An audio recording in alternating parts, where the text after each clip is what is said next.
Raadiyoo Simbirtuu.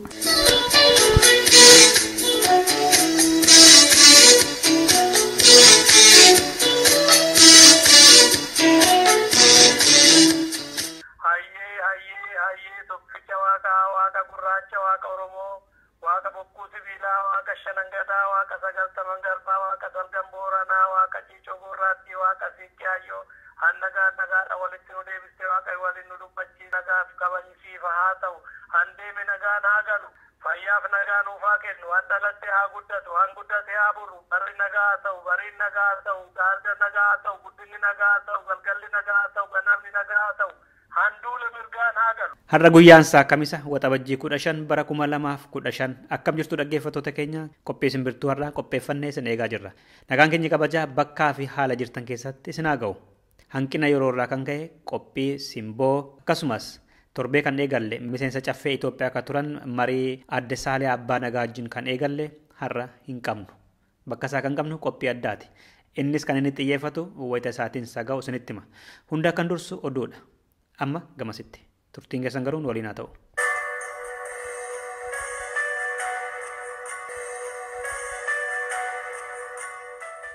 Irra deebi'ee akkam ooltan jechuudha amma oduu isinitti hima. Barattoonni kolleejjii barsiisota Jimmaatti baratan humna tikaa waajjira dhaabaa fi bulchiinsa mooraatiin doorsifamaa jirraa jedhu.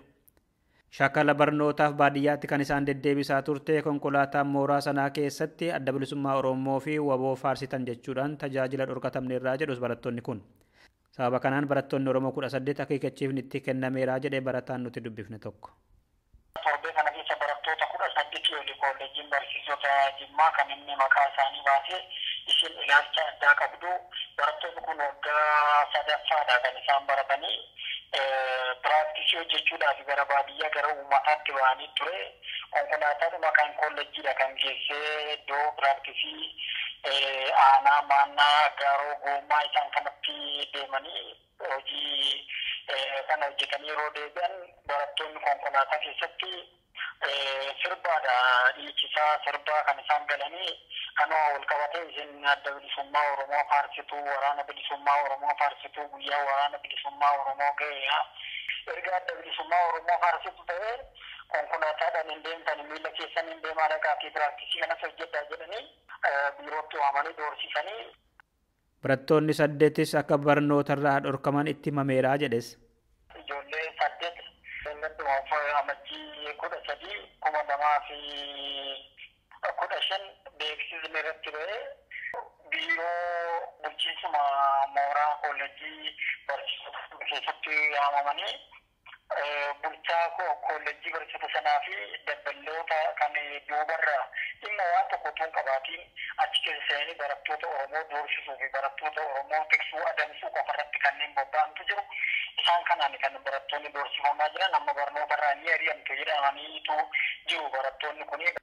Dhimma kanarratti bulchiinsa kolleejjii barsiisota Jimmaa fi waajjira dhaabbata Dimokiraasummaa Uummata Oromoo achitti bilbilee dubbisuudhaaf yaallee turre. የደውሉላቸው ደንበኛ መስመር ስለተያዘ Guyyaa waraana bilisummaa Oromoo bifa ho'aa ta'een biyya Neezerlaandis magaalaa Amsterdamitti sanbata darbe kabajame. Guyyaa kanarratti itti aanaan ajajaa waboo godina kibbaa obbo Gammachiis waboon yoomiyyuu caalaa humna isaa cimfachaa jira jedhani. Itti aanaan damee dantaa alaa fi miseensa hojii raawwachiiftuu adda bilisummaa Oromoo obbo Abbaa Caalaa Lataa Imbaara Itoophiyaa keessatti mootummaan amma aangoo irra jiruu fi kanaan dura gartuun aangoo qabatee ture dabaree aangoo wal jijjiiruudhaaf falmii guddaa gaggeessaa jiru erga jedhanii booda uummanni Oromoo fi saboonni cunqurfamoo kabiroon humna isaanii yoomiyyuu caalaa cimsachuu kan qaban ammadha jedhan. Itti fufuudhaanis Oromoon keessaa fi alaan adda bilisummaa Oromoo fi waboo cinaa hiriiruu qaba jechuudhaan waamicha taasisan. Itti aanaan ajajaa waraana bilisummaa Oromoo godina kibbaa obbo Gammachiis dirree qabsoo kibba Oromiyaa irraati waboon humna isaa yeroo kamiyyuu caalaa amma cimsataa jira jedhani. Bara darbe keessa hallillaa waraanni bilisummaa Oromoo loltuu mootummaa Itoophiyaa irratti fudhateen waraanni sirna sanaa hedduun ajjeefamanii hedduun madaanii qabeenyas irraa boojineerraa jedhan.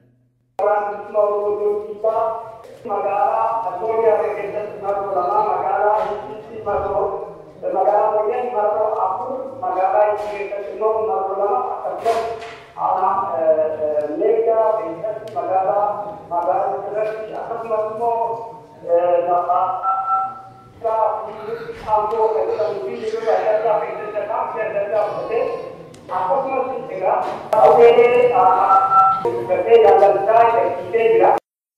Yeroodhaa gara yerootti waraana bilisummaa Oromoo fi dabballee siyaasaa guutummaa Oromiyaa keessaa fuudhee leenjisuudhaan Oromiyaa keessatti deebisee bobbaasaa jira kan jedhan ajajni waboo kun shira mootummaan Itoophiyaa tateen obbolaa lamaan Oromoo Booranaa fi Gujii jidduuttis dubbii dhalatee ture keessa seenuudhaan waraanni bilisummaa Oromoo akka nagaan bu'u godheera jedhan.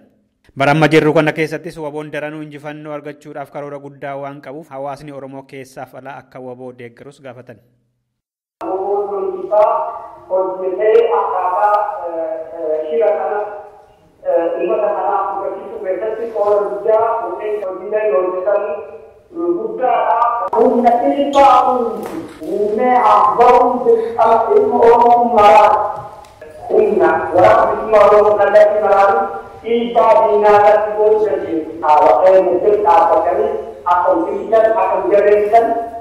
jala galatoma. Haala siyaasa impaaraa Itoophiyaa yeroo ammaa ilaalchisee miseensa hojii raawwachiistuu fi itti gaafatamaan damee dantaa alaa adda bilisummaa Oromoo obbo Abbaa Caalaa Lataa sirni amma aangoorra jiruu fi gartuun baroota dheeraadhaaf Oromoo bitaa turan aangootti deebi'uudhaaf wal dorgommiirra jiru waan ta'eef humnoonni cunqurfamoo kan akka Oromoo fa'aa garee lamaaniyyuu caalanii bahuun dirqamadha jedhan. Kana gochuu keessatti immoo uummanni Oromoo waan qabuun yoomiyyuu caalaa gamtaadhaan waraana bilisummaa Oromoo fi adda bilisummaa Oromoo yoo tumse injifannoon fagoo hin ta'u jedhan.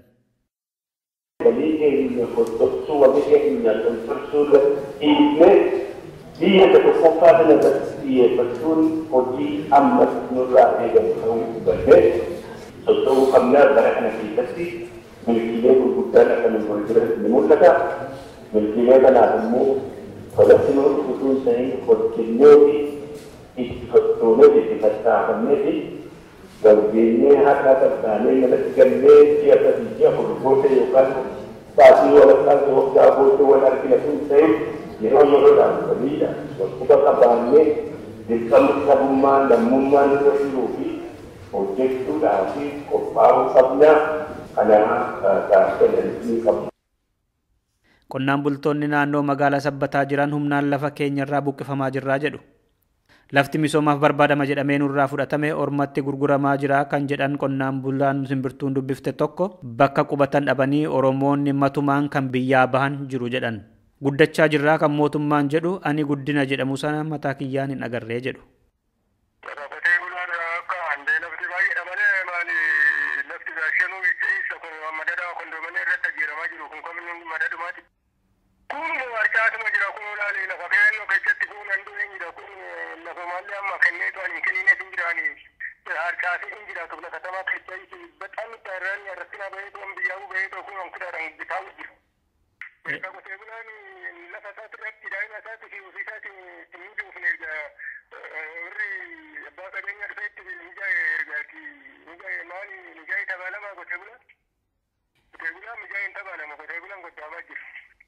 Kanarrattis bulchiinsa magaalaa fi aanaa Sabbataa dubbisuudhaaf yaallee turre hin milkoofne malee argannaan yaaliin keenyatti fufa. Magaalaa Maqalee keessatti bakka namoonni walgaanitti tamboo xuuxuun hanga doolaarii Ameerikaa 150tti kan nama dhabsiisu seerri ba'e. Hoteelota, manneen nyaataa, manneen dhugaatii, bakka sagadaa, dirree kubbaa miillaa, manneen yaalaa fi manneen barnootaatti tamboo xuuxuun seeraan dhorkameera. Seera magaalli sun baafateen namni aarsee argame tokko takkaatti gara qarshii 1,000 namni mana isaatti xuuchisiise immoo takkaatti gara qarshii 2,800 adabama. Pireezidaantiin Turkii Itoophiyaa daawwachuu fi mataan Ortoodooksii Itoophiyaa immoo Ijiptii Kaayiroo seenaniiru. Pireezidaantiin Turkii Taayib Erdogan baatii keessa jirru kana keessa gaafa 22 Finfinnee deemanii gita isaanii Mulaatuu Tashoomaa fi muummicha ministeeraa biyyattii Hayilamaariyaam Dassaaleny dubbisuudhaaf jiru jedhee oduun waajjira isaanii irraa kibxata'een gaddaa bahe. Kaayyoon achitti imalamanii immoo hidhata daldalaa akka biyyooti lamaan qaban daranuu haala cimsuu danda'an irratti dubbachuufidha. Achumaan biyya ollaa Jibuutittis goranii dhimma kanarratti ni dubbatu jedhama. Bara kana keessa biyyoota Afrikaa 12 daawwachuudhaaf karoora baafataniiru Pireezidaant Erdogan. Kun osoo kanaan jiruuti mataan Ortoodooksii Itoophiyaa Abune Maatiyos eengadda Kaayiroo seenaniiru hojiidhaaf. Akkuma achi gahaniin pireezidaantii biyyattii Abdel Asiisii dubbisanii waa'ee hidhaa laga Mormor irratti dubbatan.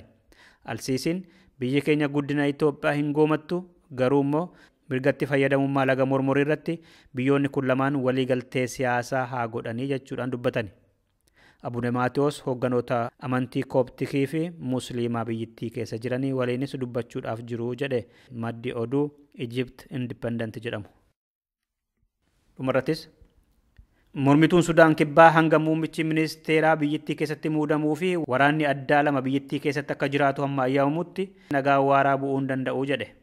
Mootummaan immoo mormituun Sudaan kibbaa waraanni Ugaandaa biyya gadhiisee haa ba'u jedhee gaafachuu hin danda'u jedhe. Qondaalli waraanaa mormituu Sudaan kibbaa James Kwang Kulo qibxata darbee Sudaan Tribunitti wayita dubbatan pirezidaantii Keeriin rakkina dhalatee fi badii ga'eef itti gaafatamaadha jedhan. Nagaa waaraa biyyattii keessatti buusuudhaaf aangoo muummicha ministeeraa nuuf kenname nutii fi mootummaan waraana adda addaa nagaa eegdu waggaa 2 kan turu qabaachuu qabnaa jedhan. Ministeriin dantaa alaa Sudaan kibbaa Barnaabaa Maariyaal Benjaamin eeggadda Kaartum keessatti waraanni Ugaandaa amma biyya keenya keessa jiru otoo lolliin ka'iin duraa waanta seenaniif achi dhiisanii haa ba'an jechuun hin danda'amu jedhani marii jaarsummaa Chaayinaan horiitti baafteen booda. Dhaggeeffattoota keenya oduu har'aaf qabnu kanumadha. Sirba Buzuu Aalem Dassuu kanaatiin gara qophii sattaanutti dabarra.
Sabni tokko eenyummaansaa sarbamee biyya isaa irratti abbaa biyyaa ta'uu nu haa hafuuti afaan aadaa fi jireenyi saba sanaa yoo badii jala gale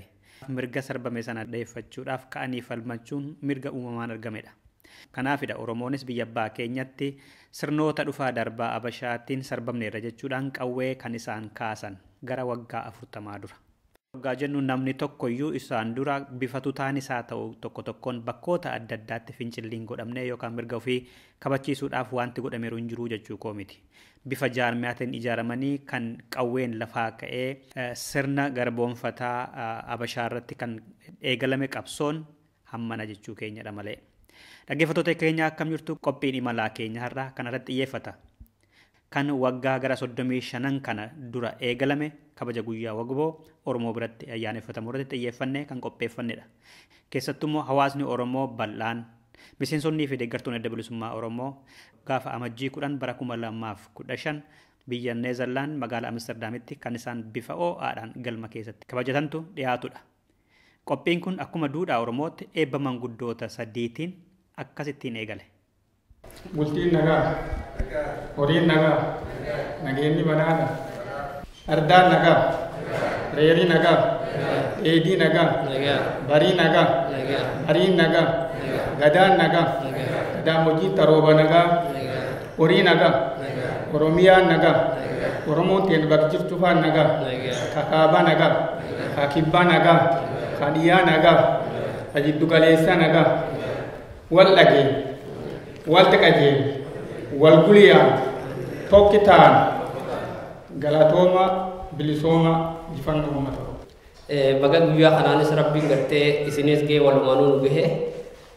baraas bara gammachuutii fi bara lolaa rabbiin nu haa godhu bara gartee ittiin bara cufa ala kabajnu osoo hin ta'in bara gartee bara dhufu lolannee biyya teenya irratti Oromiyaa irra kabajnu rabbiin nu haa godhu. Rabbi walii nu haa galchu walii galchee alaa nu haa galchu nama walii galeetu alaa gala. يا ربي نقول سومسي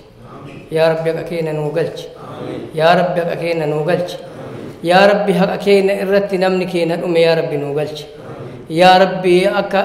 حاولني كينا كإلمان قد فهمني تاسفني يا ربي نوغلش ديري كينا كان ألفن ربي كي أوغمني يا ربي نوغلش يا ربي هرك مرمني يا ربي نوغلش يا ربي أما دائما رتل أماتي ننجرتي كوار كان أمني كرساس وير كان أم قدباتي أماتي ننجرتي يا ربي كأكينا نوغلش يا ربي جاي كأكينا نوغلش يا ربي رت أمني كأكينا نوغلش يا ربي والنتاسس يا أورمو والتيا يا أورمو والجبيسة ودوبيتين نكاباني ودوبيتين كيس جيراني ودوبيتين نباتي تاني بيام بانو يا ربي بيكينا نوغلش يا ربي بيكينا نوغلش غلطوما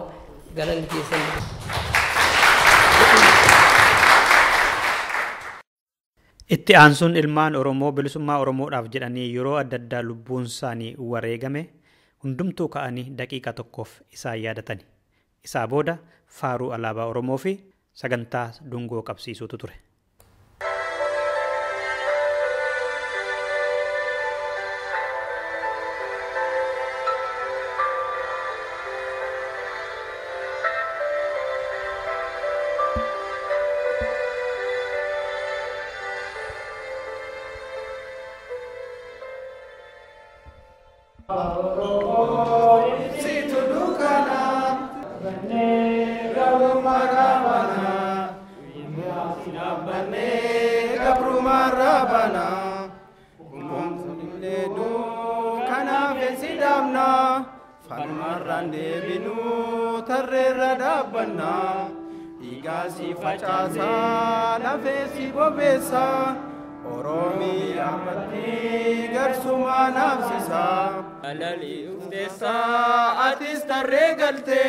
Mallattoo mootummaa Oromoo taate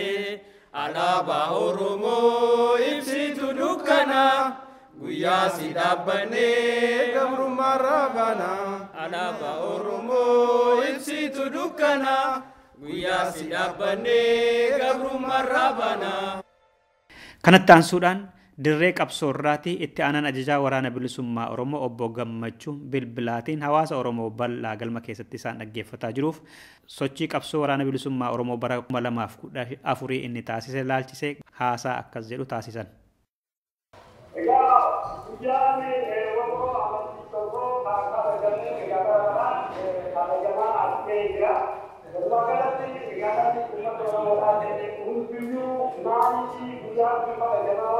akkamitti seenaa biyyaa kalee gabee haala argee ajaa'ibaa kabajamaa ta'e sabni tokko hin beekaa dari ajaran gaya pun juga bobo berbagai juga ada kita beri kita jadi apa itu pada ini ada juga dia kadang-kadang kalau makan beda lagi sesuatu jadi kalau kita juga orang masuk pada semua dari aku cerita dengan kampanye ada sabab agama gue kerja gue ini masih aku karena itu dan kampanye semua kan itu kata beri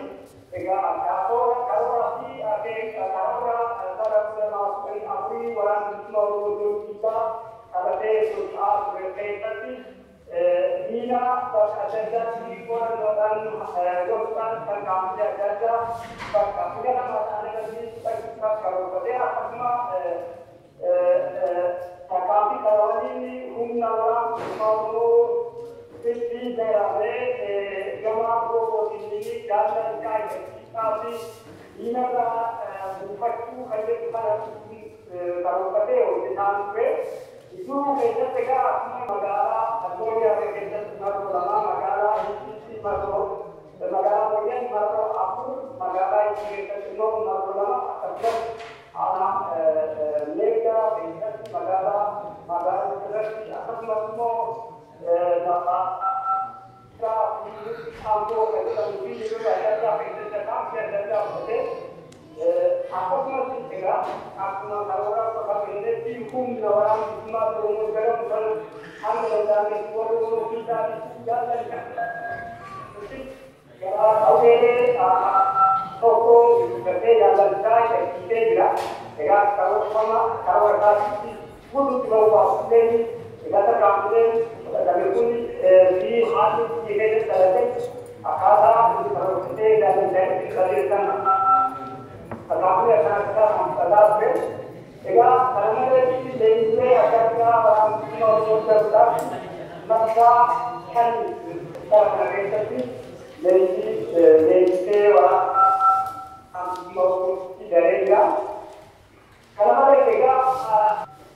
lalu akan jadi mukman wanita umat orang tahu ingatkan bersama bercimpung pakai nada bola budi kalian kata-kata kayak itu Perginya kata ngomong kita, perginya akada silakan imat anak begitu berarti kalau dia mungkin kerja nama kan, bercerita nanti akal bukan apa tidak kira ini ikan itu tidak bisa lalu itu kita akan kita terus baru berkata akan ikan ini akan jadi akada untuk jaga kepentingan kan kita sebagai jauh kita berkenalan lakukan kerja jika itu harus nanti kerja original kita masih kalau apa Walaupun kalau jauh masalah sih ya kalau itu masih ada ini ada walaupun kita pun kita betul modis dari hari ini kata kita berkata ada beberapa orang baru tiba kita lihat ada itu kita pun mengenal mungkin dia mungkin kita ada itu kamu kata atau kita itu jual motor kamu aku imam pun beragam aku tu jangan ini beragam dia tu kalau dah beragam aku nanti wah kamu tu orang semua orang ada kita terjadi jual motor itu kan wah kalau anda tu bukan tanya ini kenapa itu rasa ampun umat orang yang iman kan usti mereka apa tidak amo mereka apa tidak dapat menolak ke wanita tadi ini tadi ini dan ada orang yang wah mana tu boleh tak jadi itu wah misalnya itu ada juga tidak ada kan Ilmaakun ilmaan boruu waan kan hawwii kana bakkaan ga'uudha. Ooltee gulleedha. Kanaaf Oromoon iyyuu wanni kun ta'a kan isaa keessi jiru kanaaf isinis miidhagina isin ummati Oromoo walii galti waan kanarratti Oromoon kun taatee argamuudhaaf waan jijjifaan dandeettiidhaan gooftaan kan dandeettii waraanummaadhaan gargaaru qabeenya kan dandeettii adda qabutti fa'aa jijjifaan bakka kana gaga'uudhaaf nyaata kana ga'u waliin waan jiru kanaafuu akka waraabni akka lolli baatu lolli jiru waan kanaafuu qophiidha wareega baatu hundaadha humna Oromoo hundaadha kanaaf isa barbaadan tukkiyoo dinqaa roboonni baatu bara keessatti arguu ni danda'ama ni godhatu waraabni bilisummaa Oromootiin uummata Oromoo mara amma waraabni Oromoo gargaaraa turaniitiin akkasumas gargaarsa jalatamata haa ta'uuti ammoo namoonni egaa akkuma duratti dhaabbatee kan hawwii kana hundi keenya hin bakka ga'u waraabni bilisummaa Oromoo dhaabbatanii beektanii waraabni bilisummaa Oromoodhaaf humna gaafachuu qabamuu qaba. Kanaaf ammoo waraabni akkuma dhageessan taataatu warreen gadhiisii jedhaman biyya keessa biyya haaraatti namuu akka dirqamaatiin goboota gaafachuu dhaabbatee dirqama isaa irraa eegamu. Inni beekumsa waraanaa qabu. Beekumsa waraanaatiin dhaabbatee inni dandeettii addaa qabu. Hooggantoota dareera adda addaa gargaarsaaf hundaa'ee fi akka wal qabannee waan ammaa kana hawaasa keessatti nagaa kan keessatti yoo xiqqaataanii tokko dubartii qabu abdiidhaan akkeenyi mul'atu abdii qaba uummata na darbeeffataa jiru qaamata sammuudhaan keenya bakka bakka kan baay'atanii dhaabatee murtii dhaabbatanii akka hojjetan akka jabeessan jira galatoma.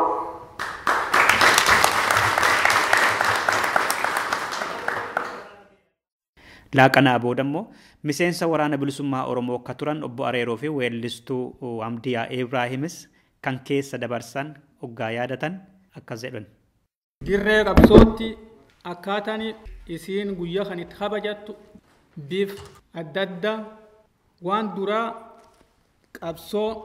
1980 keessa haala bu'aa bayii keessa dabarse. Tanirra ka'ee yaadannoo guyyaa har'a kana bobbaa isii eegii dirree adda addaatti addaan gaggarba'ee dirree qabsoo ture guyyaa kan walitti deebi'ee bifa adda addaatiin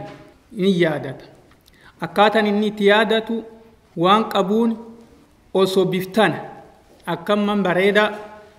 wayaa babbareeddu waan babbareeda kan uyyifate osoo sagalee babbareeddu fidhiyeessee osoo hin ta'in waan qabuun ka uummati Oromoo kan maan akka hin fakkaatu kunin itti fad dirmatee jedhan walirraatti yoo argate midhaaniin bishaaniin yoo dhabammoo midhaan jiroo sun affeelatee yoo dhabe bineensi bosona barbaadate guyyaa sun waan argatuun dirree bobbaa irraa walii deebi'ee ka qabsoo irraa kufi guyyaa sun wal arganii wal yaadachuu ka duraan jireenyumaan qabsoo irraa beeku guyyaa sun fa'a wal dhabu kaammoo addaan gaggarturillee guyyaa sun wal arganii walii gammadu kubbaa taphachuu fiigichaan waan adda addaa waan silaa addunyaa sanirraa ta'an akka dandeettii isaatiin dirruun qabsoo suniit ta'uun guyyaa sun kabajata. Guyyaa sun waan bobbaa ganni tokko qabsoon waan kee dabar injifannoolee gufuu waan muudat waan injifat walii gabaasuun gabaasa walii caqasuun akkasumaan tapha adda addaatiin waan akkana kanaani yaadataa jechuudha.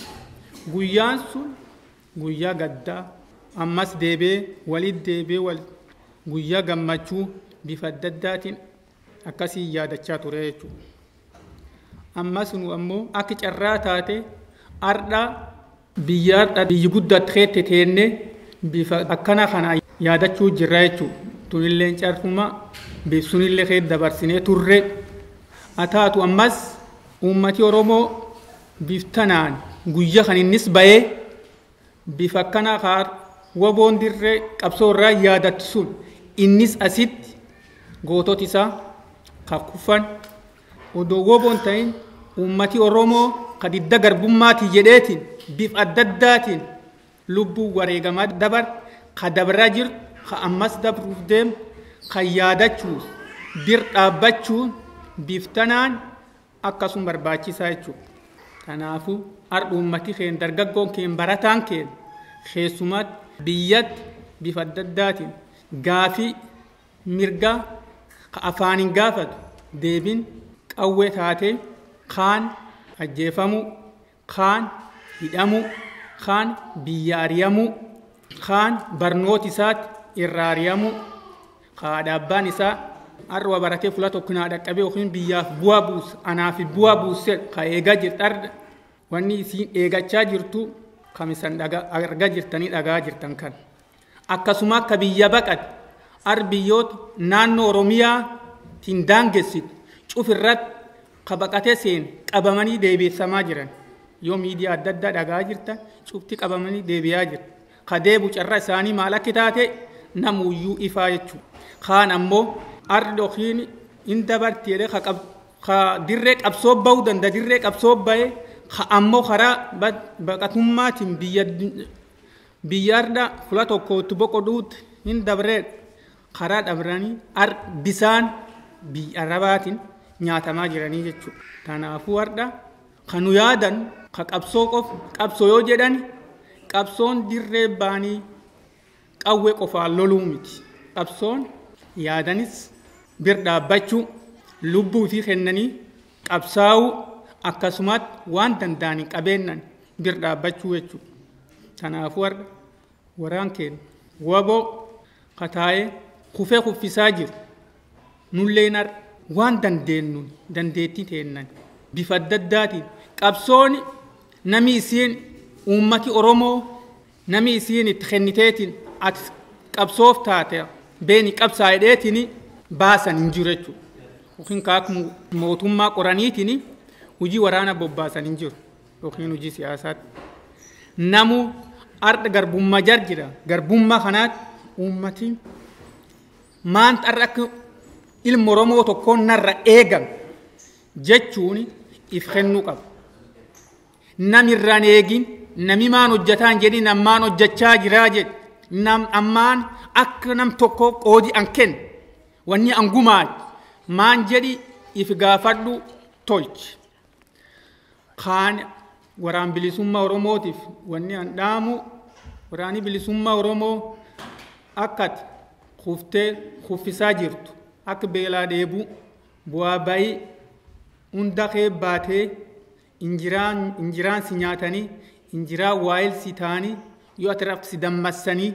wanni taatisuun uummatii kan keelleen waan sun beekee waan dandeettii isaatiin bifa adda addaatiin waan danda'a cufaanii sun waliin dhaabbachuu jira jabaadhu qabsootan itti fufii qabsaan ni kufa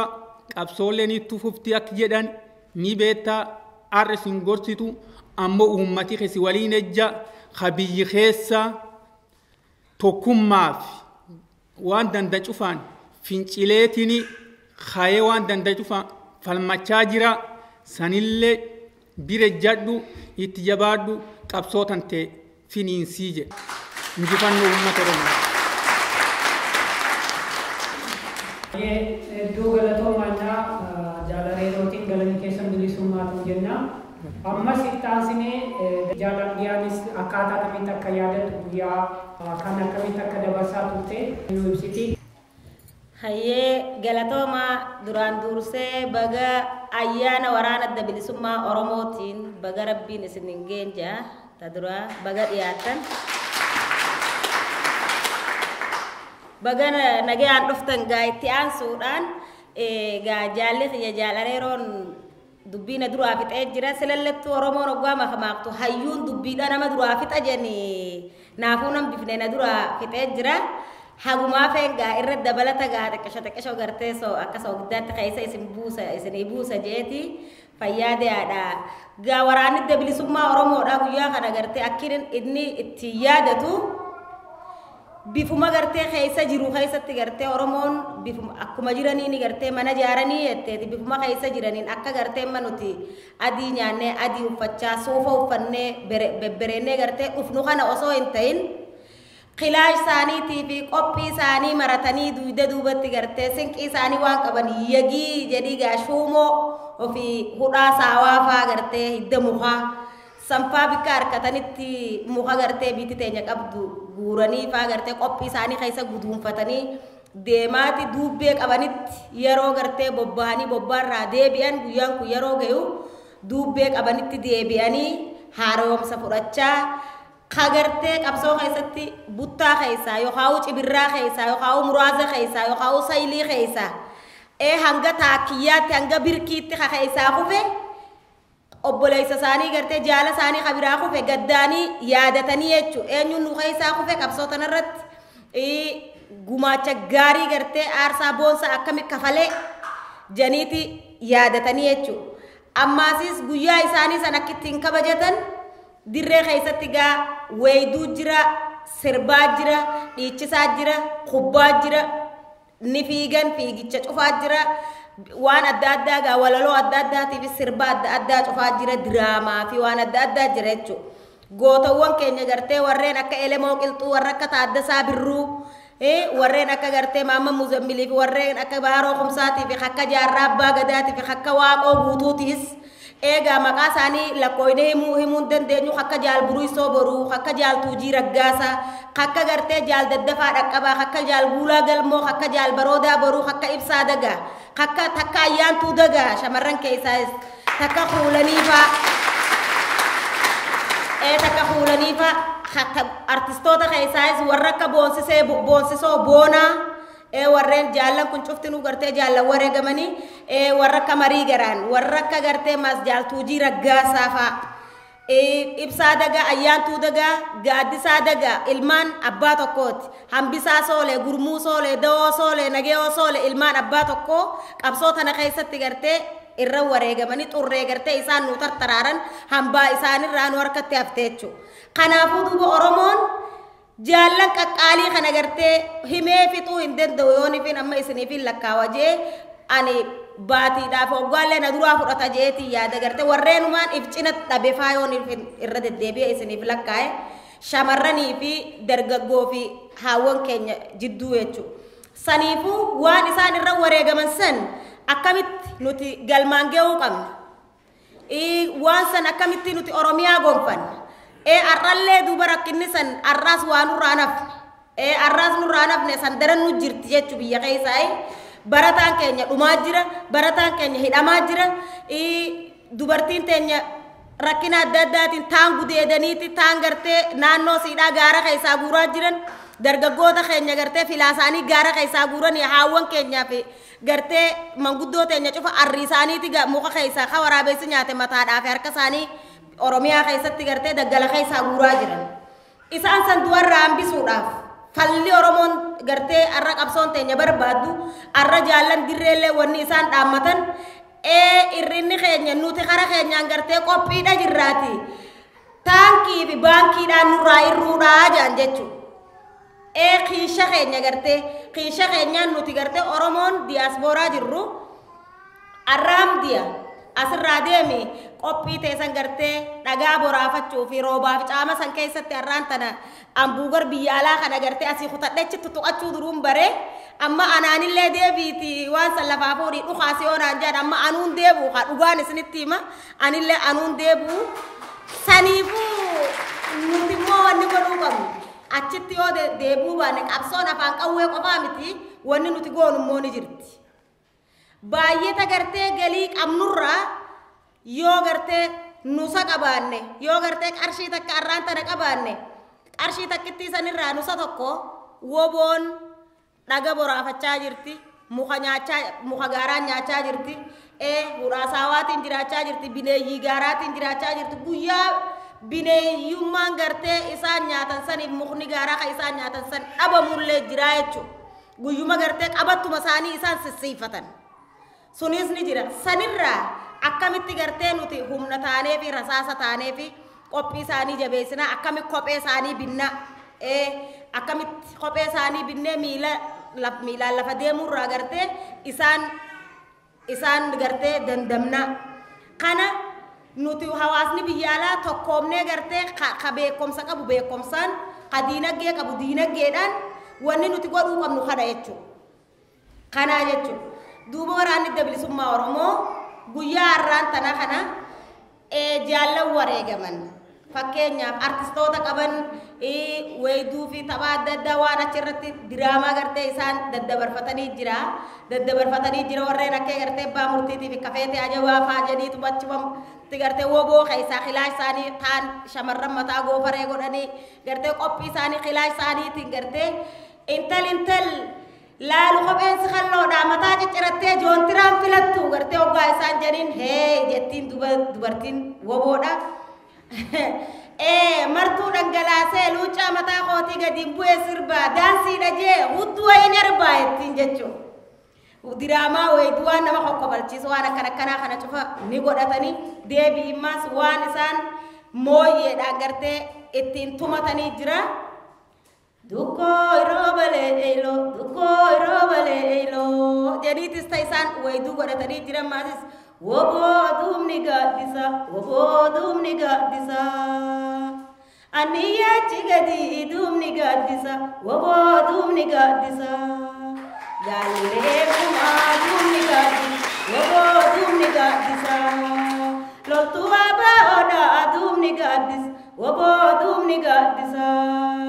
taniin jaalleessumaa duumni gaaddisa woboo duumni gaaddisa echa barga akkasi laal mooyyee akkasitti matanii akkasi yagii isaanii akkasitti matanii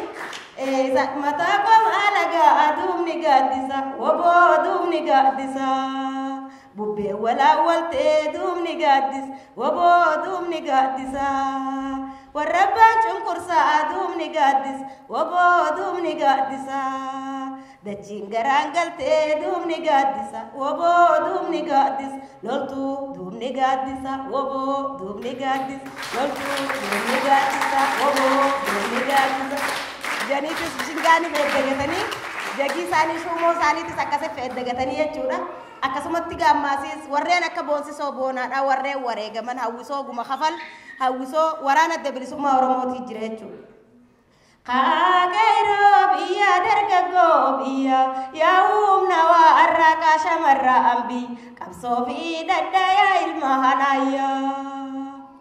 bilisummaaf loltii teenya loltuuni dhiigaan barreeffama seenaanii isaanii dhiigaan maleen dhuftu bilisummaanii qabsoo xiyyaaf jilbiiffadhee irbuura koobchiniin nadhee duubattiin deebi'uu sabliina googgadhee qabsoo kootaan fufaa mo'uu hoobdadhee sirbi kun kiyya osoo hin ta'in warra lafeen isaanii gaara keessaa gartee addaattu boonsisoo boonaa hawwisoo guma kafal warreen gartee gaafa nuti maqaan taane maqaa gartee sirni gabroonfataa nu yaame sanillee dha'uun fedhu warreen gartee maqaa saniin gaafa isaan nu yaaman oromummaa isaanii moggaasee gartee oromummaa isaaniitiin boonee yeroo san gartee warreen ittiin sirban jechuun boonsisoo boona warra wareegamee lafeen isaa dirree keessaa addaatturraayii tokko jechuudha warreen akka kuulanidha. Awwayyaa ilmaan Oromoo barmee awway maalumaa eegdanii barmee awway maalumaa eegdanii barmee awway bakkumaa jirtanii barmee awway diinaa waraantanii barmee awway diinaa waraantanii barmee awway leenjii Oromoodhaa barmee awway taataasaa birruudhaa barmee awway eleemoo qiltuudhaa barmee awway faffacaa seekufee barmee awway tuutaayinaaf tanyootaa barmee awai tutana afdanyo ta barme awai enyu je chadwe barme awai goni oromo da barme awai goni oromo da barme awai biluna amasani barme awai sababa la khenya barme awai sababa la khenya barme awai ya ilma oromo barme awai maluma dani barme awai maluma dani barme awai maluma dani barme isin tunis wareegamte jirti isin sunis warruma lafen sani gara khaisa addaatu akkanumatti gartee sirba gartee isaan cincibsu gartee akkammanuti gartee mobaayilii fi gartee networkiidhaan gartee walitti hidhannu kanatti gartee isaan networkiin qabanii chaarjarri gartee isaan suuqatan sirbootaa fi gartee geeraraa fi walaloo adda addaa gartee saniin chaarjii baatii jaa yookaan amataa saniini guuttatanii jechuudha. Chaarjii saniin guuttatan gaa mobaayilii fi wanni gartee isaan amma fittiin sussuuqantu ni jira. Chaarjii fi qophiin isaanii maraataa qophiin duydarra jette akkasumatti woboodhaas qophiin isaanii duydarraa jechuudha fakkaatan halkanii guyyaa. Bifa akkanaatti kabajatanii kakufees gaddaan yaadacha kajiruus akkasumatti maas irbuu isaanii haareyoonfachaa cinaacha dadhabina qabanii fi gartee bu'aa fi bayii gammachuu amata dabre keessa dalaganiis walitti himanii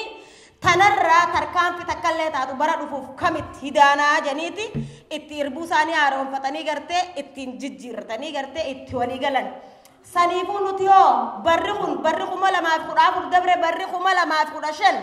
kani gartee barattoota keenya qeeroo biyya keessa gartee diinni kanatti hidhee ajjeesaa jiru kan lubbuun saaxina keessa yoo qollofnees yoo shaantaa keessa keenyes lubbuun numa duuti ittillee irrattis numa duuti kunoo tanuma qurxummiinis nyaachaa jirtu tanuma gartee biyya keessaas qabanii akkam beeynetti hawarri biyya kanaan naafu ta'e gana dooraa laafi gartee riyaala suudii naaser gosa jee gartee warri eeggachaa jiru mootummaa wayyaaneetiif gartee sirna diddaa gabrummaa kana gartee kana jala hin teenyu janii takkaaduu yookaan jiraachuu irra nu wayya janii osoo karaa deemanii qurxummiin karaa nyaatti qurxummiilleen irraan tana afaan oromoo dubbachaa jirti baara keessa ta'ee qurxummiilleen an dhiiga oromoon na keessa jirettee wal taphachiifti oromoodhaan jechuudha. Dhiiga oromootiin qurxummiillee wal taphachiisaa jirti. Kun cuftinu namni gartee adeerri irraan hidhamin ka eessumni irraan hidhamin ka obboleessi irraan hidhamin ka gartee namni ollaa saayimni jaalatulleen irraan hidhamin oromiyaa keessa hin jiru tana cufa laallee jaallan jaakenni bebbereedaan kun nuuf bu'aan qabu huccuun bebbereedduu sireen gaggaariin nuti gartee biyya faranjiitti bibbitannee gartee nuti irra rafnu tun ka biyya keessa gartee namni keenya dhumaa jiru ka biyya keessa ijoollee teenya ta gartee boru hegeree boru gartee oromiyaadhaaf bu'aa meeqa buuftu gartee diinni bixaa jiru nuti bu'aa nuuf hin qabu saniifuu qiisha keenya qaqqabannee waan sumuunii qabnu gartee cinaa tokkollee taatu waraana adda bilisummaa oromoo cinaa dhaabbanne isaaniif haaguma achinu in isinin jaa hanga wareegama lubbuutti lubbuu teenyallee kan nu dhaqannaa jechuudha adda bilisummaa oromoo nuti malaaf gartee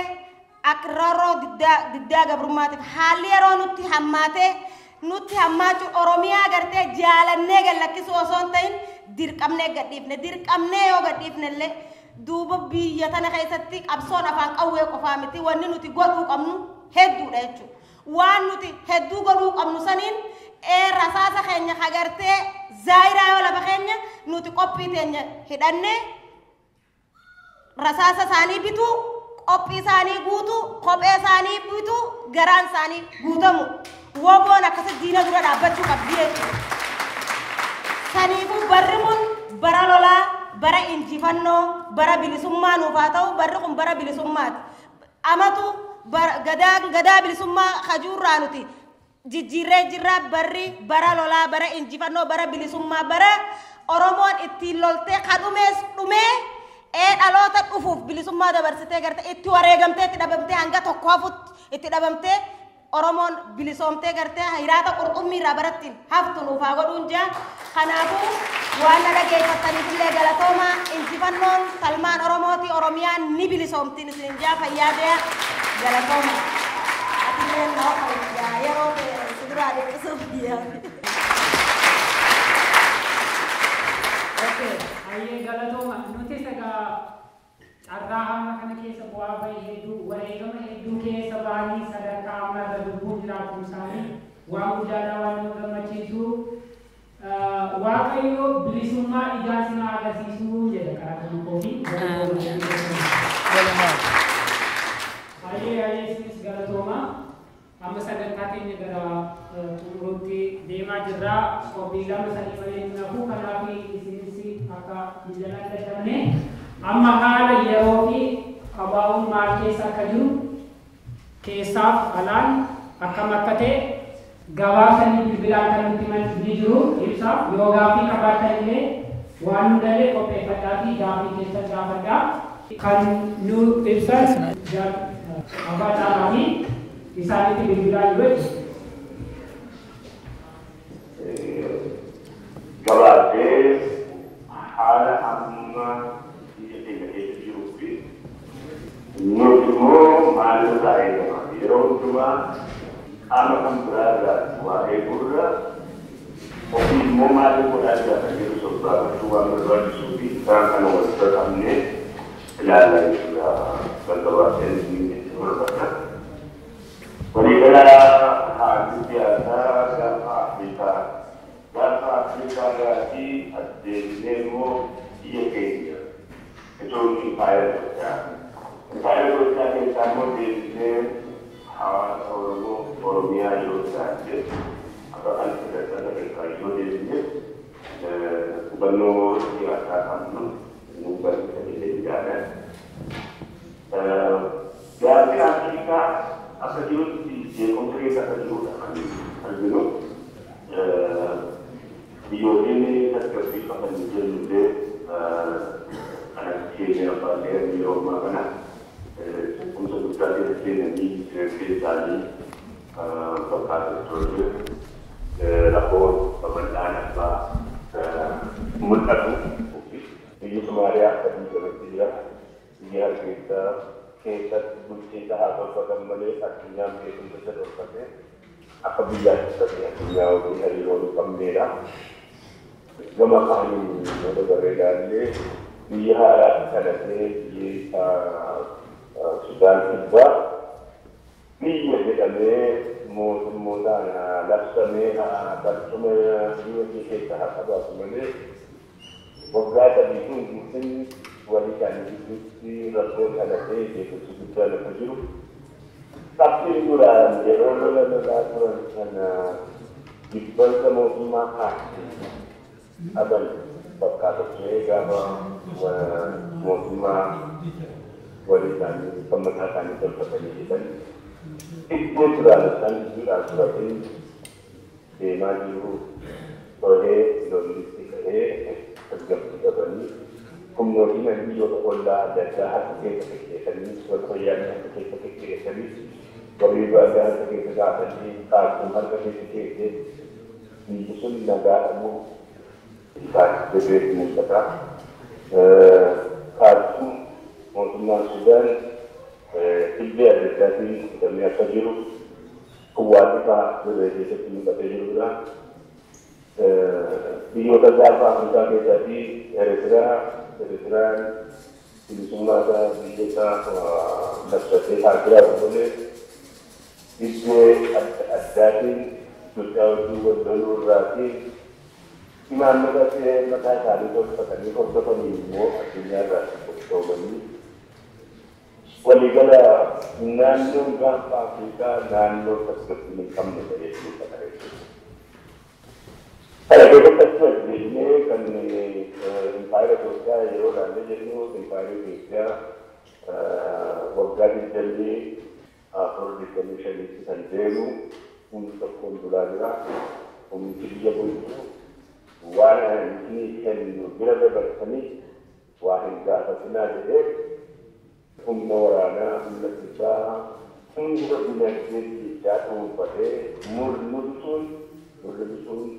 biyya kan bulchaa jiru. Kun immoo haala wayyaa'ina tokkollee hin argisiisne akka argamaa jiru. Haa ta'u malee mootummaa fi siyaasee kan wayyaaneedhaan hoogganamu galtee humna abu jadula kamu kasih kufati tadi jadi arega tadi ini kata kunci kala kara teknologi bukan mirasi bertemu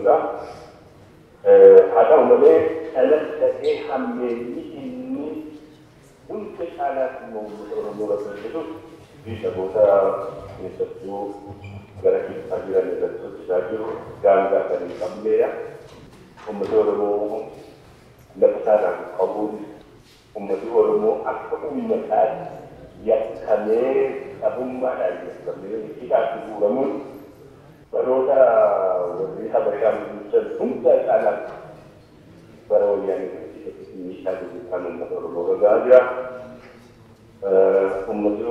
baru semua yang kena tu mungkin kita mundamu marah Indonesia rata-rata awal kita kami ini lepasan kajian sesuatu negara bahasa di polis kami kami untuk bahasa Oromia wan sudah mereka sudah kade dan seham balik kemudian lepas itu mari kan kita jauh umat Oromo sudah dalam jadi belum terjadi kun karena rumah bahasa si entah artinya boleh kita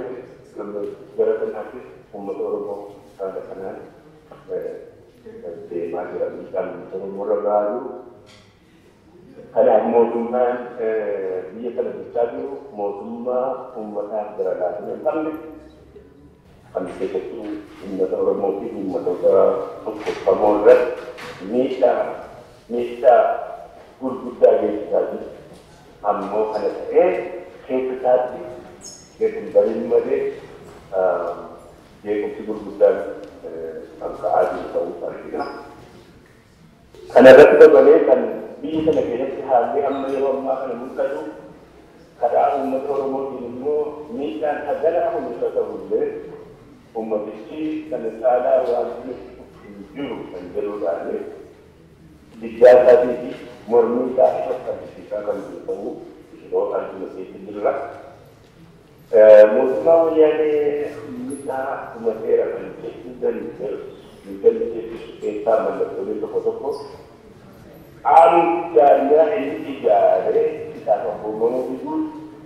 pada kita kira pun selalu ibu kita ini pada satu tidak akan diberi tidak begitu karena semua barang yang jadi pemain dan kita posisinya antara kita di sekolah ini semua yang barang yang itu dia rumah kita jelas ada di sini juga kita nama dibuki yang kita kita jadi wala anggunan kabute mosmas di udasi apalagi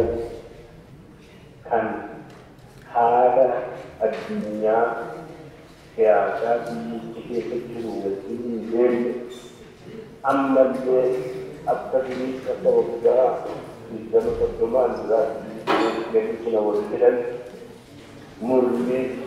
boleh dokter ini tadi dokter rumah dokter tadi kalau itu rumah orang rumah amalan itu kan bicara itu haruma atau bicara karena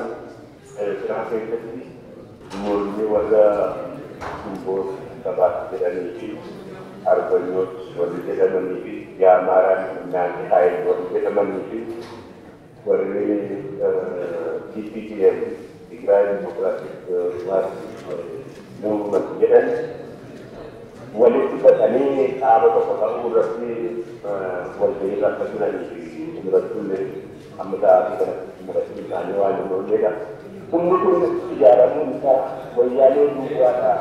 juga tahu absolut untuk pemuda absolut sabote untuk pemerintah Oromo karena kan jadi company satu company kita menjaga buku pemuda juga itu bukan Biyya keessaatti haalli deemaa jiruu fi kan wareegamni keessatti tolfamaa jiru guddaa kan nama abdachiisu ta'uu isaatti argamaa jira. Kanatti yeroo hundumaa jala fuunee nuyi gama biyya alaa kanaan warri jiru maal gochuu qabna kan jedhu gaaffii yeroo hundumaa of galfachuu deebii isaatiin immoo wareegama barbaachisuu fi of kenniisa barbaachisu murtiirra gahuun dirqama keenya ta'aachudha. Kanaaf biyya har'aa kanaan guyyaa waraana bilisummaa Oromoo ilaalchisee walgahii yeroo godhatan walgahii godhatanii haasofsanii haasofnee wal bu'aasinee isa darbee wal yaadachiifnee ta'uu duwwaatu hin ta'in waan nurraa eegamu maaltu nurraa eegama kan nuti xiyyeeffachuu qabnu maaltu nurraa eegama maal gochuu qabna kan jedhu haasawwan keenyaa fi marii keenya kana irratti jiraan irratti xiyyeeffachuu qabna. Isa kana immoo akka hin godhan abdii qaba. Hojii lama kan hojjetamuu danda'a. Hojii tokko qabsoo biyya keessaatii fi adda bilisummaa Oromoo fi saboota naannootiin deemaa jiru bira dhaabbatu kana qabeenyaan dandeettiidhaan waraana bilisummaa Oromoo bira waan dandeenyu qaama ijaaraan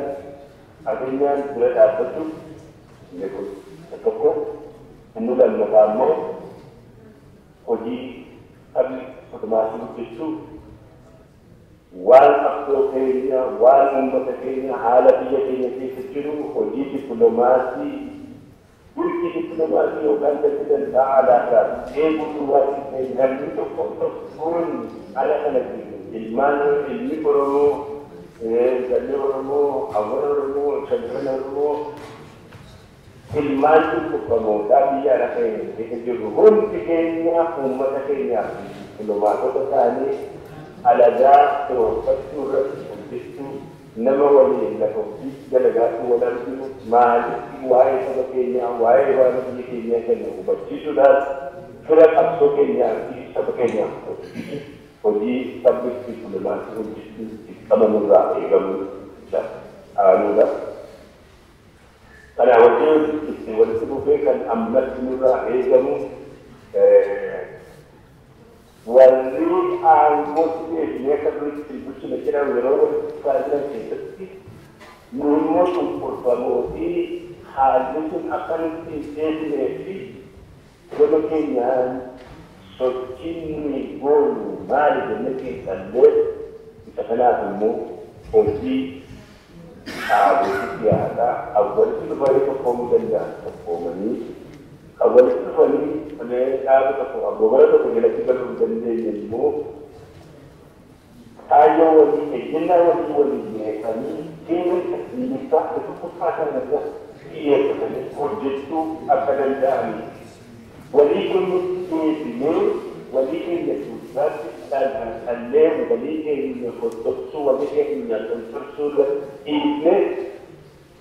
biyya tokkoffaa kana irratti xiyyeeffachuun hojii amma nurraa eegamu ta'uu hubannee socho'uu qabnaa bara kana keessatti milkiilee gurguddaan akka nu jiran ni mul'ata. Milkiilee kanaaf immoo tolattinoo utuu hin ta'in hojjennee fi itti sochoonee itti tattaafannee fi walgeenyee harkaa tattaanee malatti gallee ji'a sadii ji'a furgoota yookaan baasii walakkaa waggaa booddee wal argina sun ta'e yeroo yeroodhaan waliidha wakkuba qabaannee dirqama sabummaan lammummaan irra jiruu fi hojjechuudhaa fi qophaa'uu qabna. Kana taasisan qabu kana walgahii keessa walgahii keessa barri haaraan kun bara injifannoo bara milkii bara imimmaan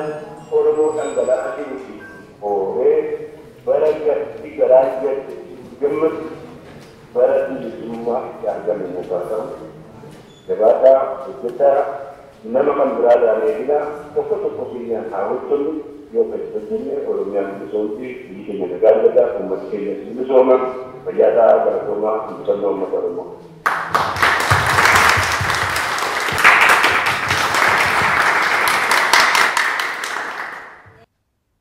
Dhaggeeffattoota keenya akkasittiin egaa qophiin kabaja guyyaa waboo biyya Hoolaand magaalaa Amsterdam gara xumuraatti dhiyaate. Xumura irrattis madda galii waboodhaaf jecha kan galma sana keessatti wal ga'an hiriira galanii gumaacha dabareen kennaa. Caalbaasiileen dhiyaatanis kana malees immoo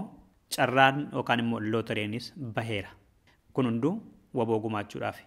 akkasittiin xumurame qophiin sun. Nutis qophii keenya har'aan kanaan xumurreerra.